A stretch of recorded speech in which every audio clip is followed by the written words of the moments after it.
देखिए परविंदर सेठी भी हमारे साथ इस वक्त जुड़ चुके हैं।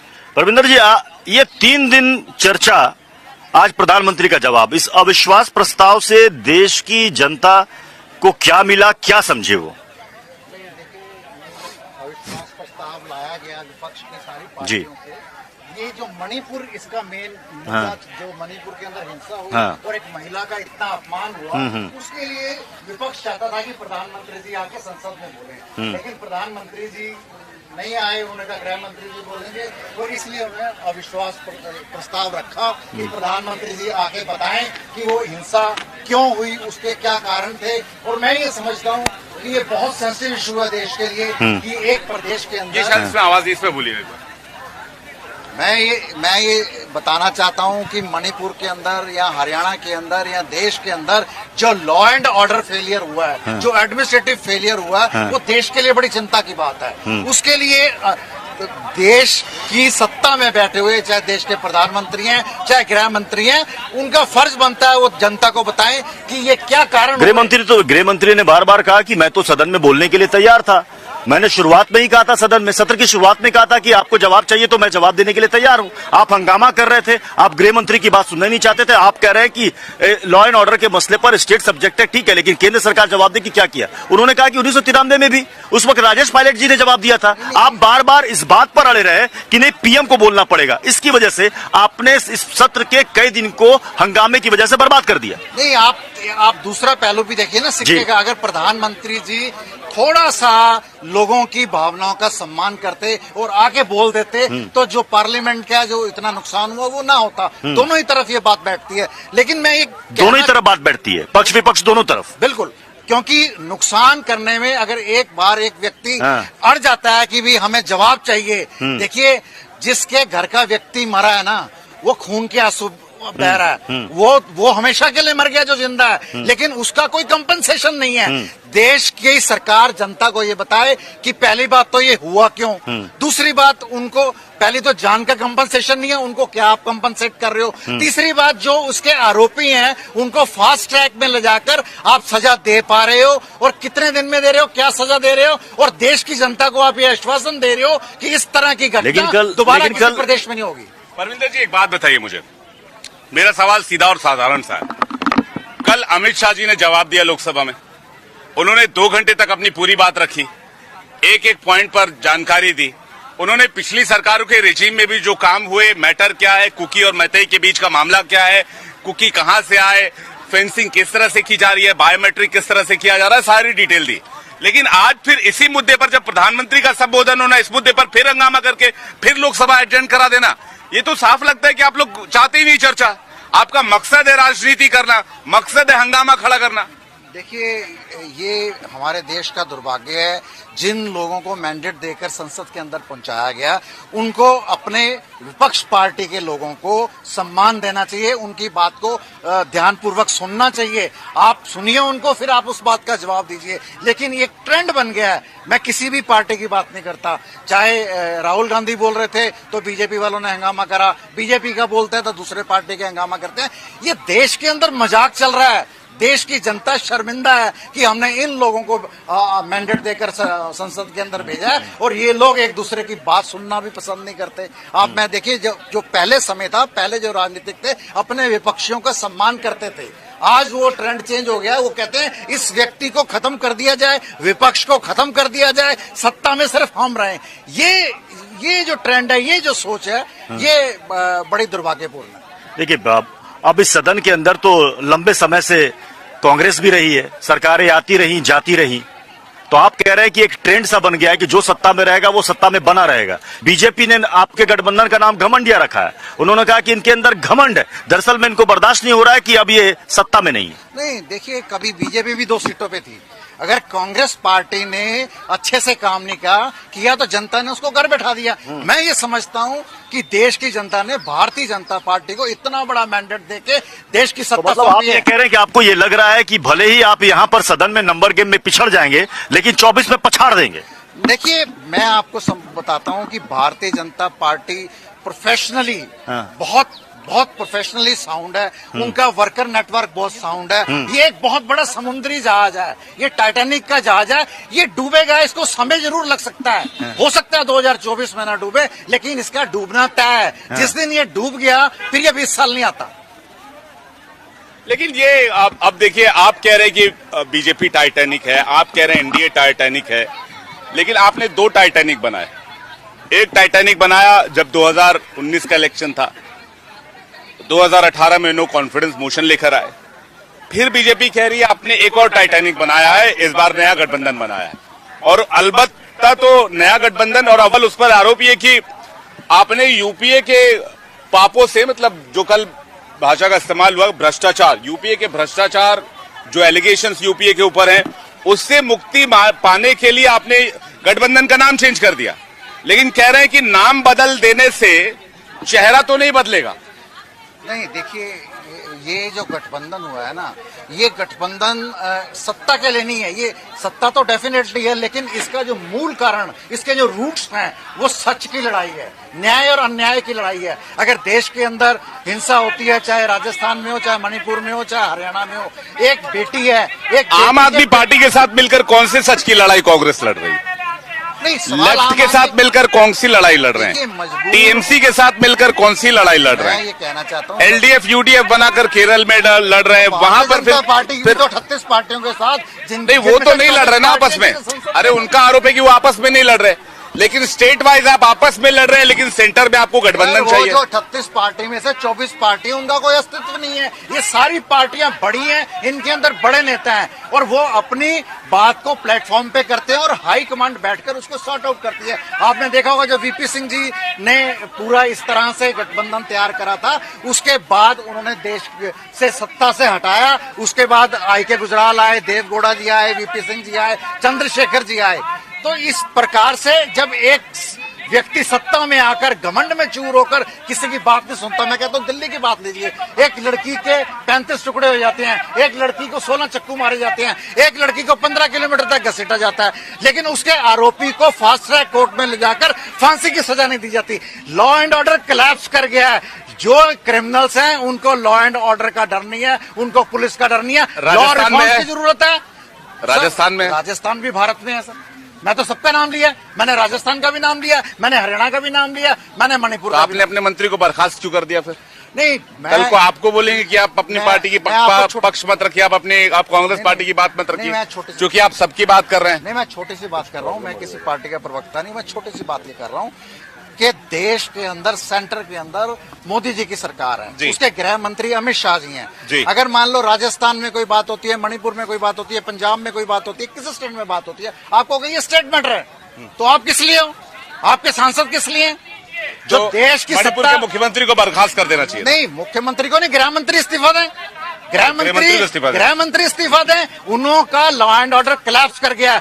देश के अंदर लॉ रिफॉर्म्स लाने की जरूरत है, पुलिस रिफॉर्म्स लाने की जरूरत है। जो क्रिमिनल हैं उनको कानून का डर नहीं, उनको पुलिस का डर नहीं। आप देखिए ना, एक के बाद महिलाओं के साथ कितना बुरा दुर्व्यवहार हो रहा है। मणिपुर में जो बात हुई है उसके लिए तो मेरे ख्याल से पूरा पक्ष विपक्ष और पत्रकार शर्मिंदा होंगे, और उसके ऊपर मैं कहता हूं कि action speaks louder than words. आप बातें मत करिए, आप एक्शन लीजिए, और आप इस बात से एश्योर करिए कि इस तरह की दुर्घटना किसी और स्टेट में नहीं होगी। बहुत अच्छी बात आपने कही कि इस तरह की दुर्घटना किसी दूसरे हिस्से में, देश के किसी दूसरे हिस्से में नहीं होगी, लेकिन हर दिन हर घंटे ऐसी घटनाएं घटती रहती हैं। ठीक है, ये राजनीति का चरित्र है, एक दूसरे को घेरना। लेकिन सवाल है कि जब आज हम देश की लोकतंत्र के मंदिर के बाहर यहाँ पर खड़े और अंदर बहस इसी बात को लेकर के हो रही है, मणिपुर की में जो कुछ भी हुआ उसको लेकर चर्चा हो रही है, आज पीएम का जवाब भी आ जाएगा। क्या पीएम का जवाब जो भी रहेगा, 1 घंटे का, 1.5 घंटे का, 2 घंटे का, क्या उसके तुरंत बाद मणिपुर में हालात बिल्कुल सामान्य हो जाएंगे उस एक जवाब से? मैंने तो आपके प्रश्न से पहले ही बोला कि action speaks louder than words. हमें बातों का नहीं है, ये सरकार फेल हो चुकी है, आपका एडमिनिस्ट्रेटिव फेलियर है, लॉ एंड ऑर्डर। सरकार को क्या करना चाहिए? सरकार को इस्तीफा दे देना चाहिए। सरकार तो कोई इस्तीफा देती नहीं है, नहीं, आपने लेकिन कहा सरकार फेल हो गई, इस्तीफा देती सरकार। देश की जनता इस बात का जवाब देगी, चाहे मणिपुर की जनता हो, चाहे हरियाणा की जनता हो, चाहे किसी और स्टेट की जनता हो, इस बात का जवाब देगी। क्योंकि यहाँ पे जो चुने हुए सांसद हैं, जो मंत्री हैं, उनको पता ही नहीं करना क्या है। सबसे बड़ा दुर्भाग्य ये है, एक बात होती है नीयत और नीति। अगर आपकी नीयत है तो आपके अंदर काबिलियत है कि नहीं है? आपके अंदर काबिलियत नहीं है, आपकी नीयत नहीं है, आप अपनी सारी एनर्जी इस बात पे वेस्ट कर देते हैं कि मैं अगली सत्ता में कैसे आऊंगा। परविंदर जी, एक बात आप बताइए, आपने कहा कि law and order situation fail हो चुका है, आपने कहा आप सबकी बात करते हैं, पूरे देश की बात करते हैं। राजस्थान में एक क्राइम अगेंस्ट वुमेन पूरे देश के सभी राज्यों को मिला ले तो सबसे ज्यादा नजर आता है, जहां पर वहां के मंत्री भी बोल चुके हैं। गहलोत सरकार फेल है, गहलोत सरकार के गृह मंत्री को इस्तीफा देना चाहिए, अलबत्ता कि आप अपने कैबिनेट मिनिस्टर को, राजेंद्र गुड़ा को, कैबिनेट से बाहर कर दें।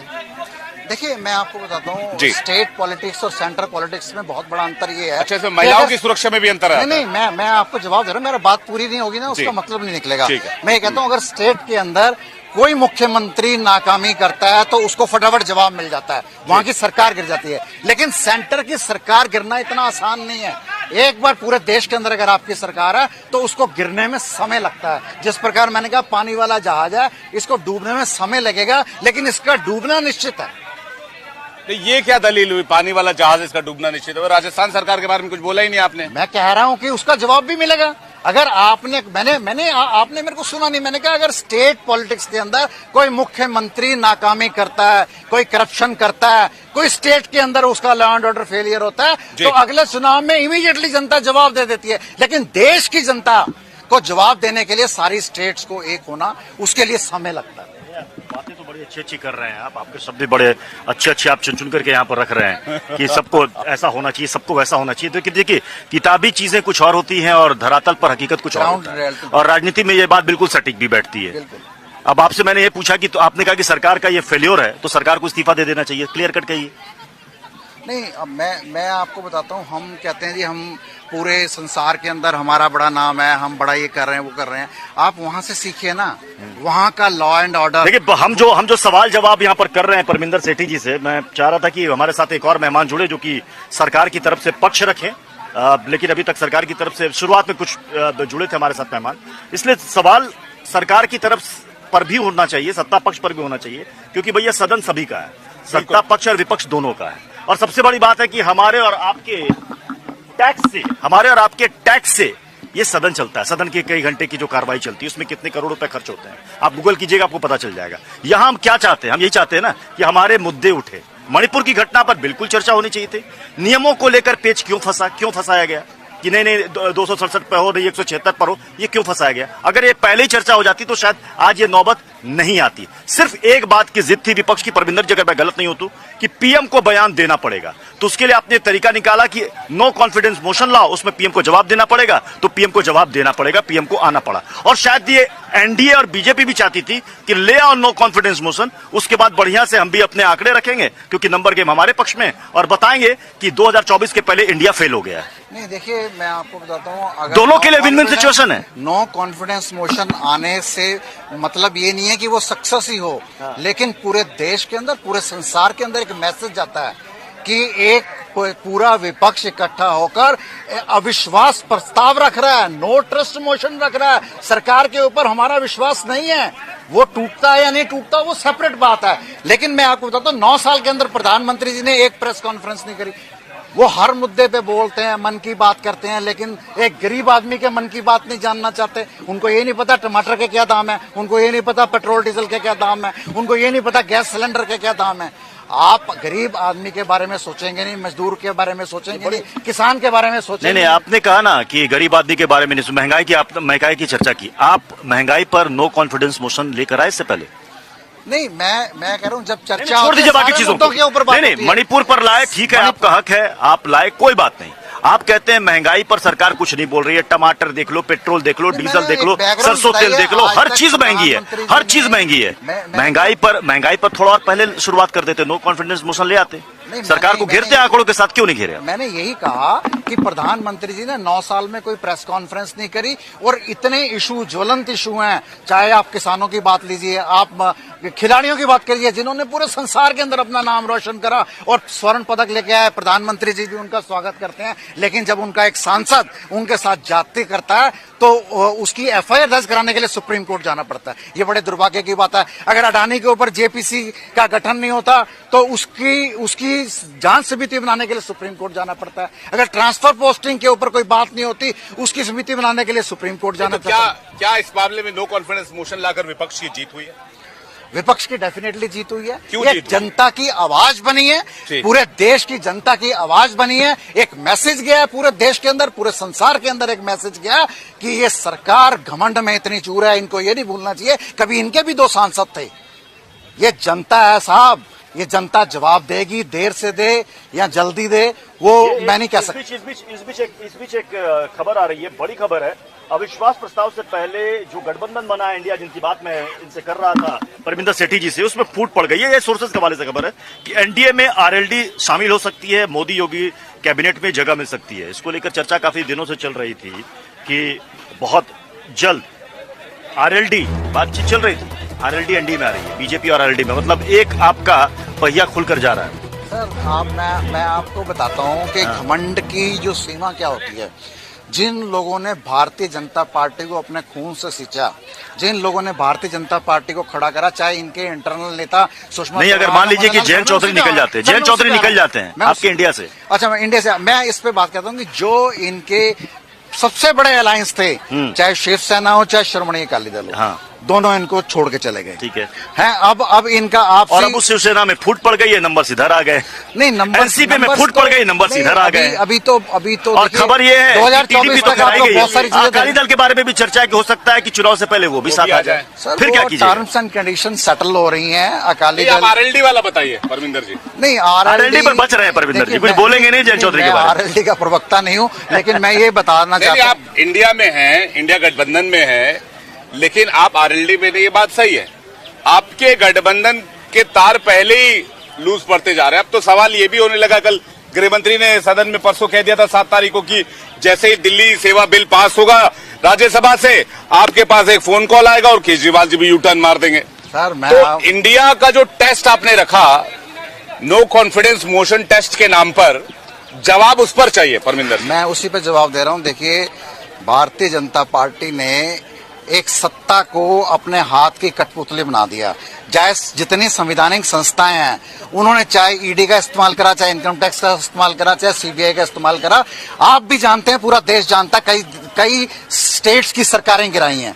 अगर कोई पैसे से नहीं मानता, कोई व्यक्ति जो करेक्टर का है वो पैसे से नहीं मानता, हो सकता है यहाँ पे इन्होंने कोई इनकम टैक्स की, ईडी की रेड का ड्रावा दिखाया हो या पैसे का लालच दिया हो। पैसे का लालच तो मैं समझता हूँ कि जो व्यक्ति एक बार दूसरी पार्टी में, उसमें नहीं भी आएगा, लेकिन अगर उसके ऊपर एक तलवार लटकती नजर आएगी। लेकिन ये इस बात से परविंदर जी, अब मैं इसको वाइंड अप क्यों ले जाऊं, क्योंकि अभी 12 बजे अब सेशन भी शुरू होने वाला है नो कॉन्फिडेंस मोशन का।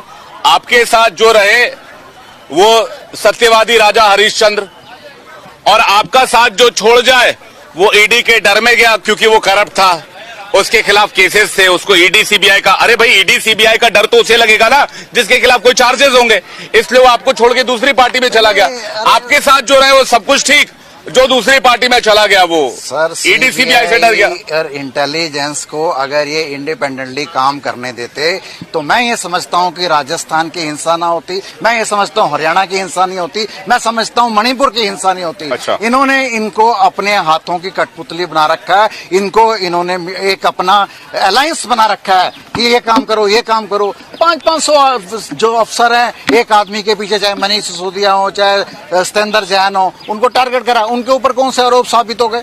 अगर आप देखें ना, बाबा राम रहीम की 7 बार 9 बार उनको पैरोल मिल जाती है। जो क्रिमिनल्स हैं वो बच के जा रहे हैं, और जो निर्दोष व्यक्ति हैं उनको टारगेट किया जा रहा है। निर्दोष कांग्रेस राम रहीम के पैरोल का विरोध करती है। नहीं, राम रहीम का तो सारी दुनिया में विरोध करती है। राम रहीम जैसा करप्ट व्यक्ति, उसकी पैरोल कैसे होती है? उसकी पैरोल कैसे होती है कि एक तो उसका वोट बैंक है, दूसरा लॉ एंड ऑर्डर के अंदर करप्शन है। मैं अच्छा। आपको बताना चाहता हूं, उस करप्शन को खत्म करने की भी जिम्मेवारी देश की सरकार की है कि जिन लोगों को सरकारें ये चलाते हैं, जी। न्याय ये देते हैं, न्यायालय का काम खत्म कर दिया इन्होंने। पृथ्वी जी, भुवन जी भी हमें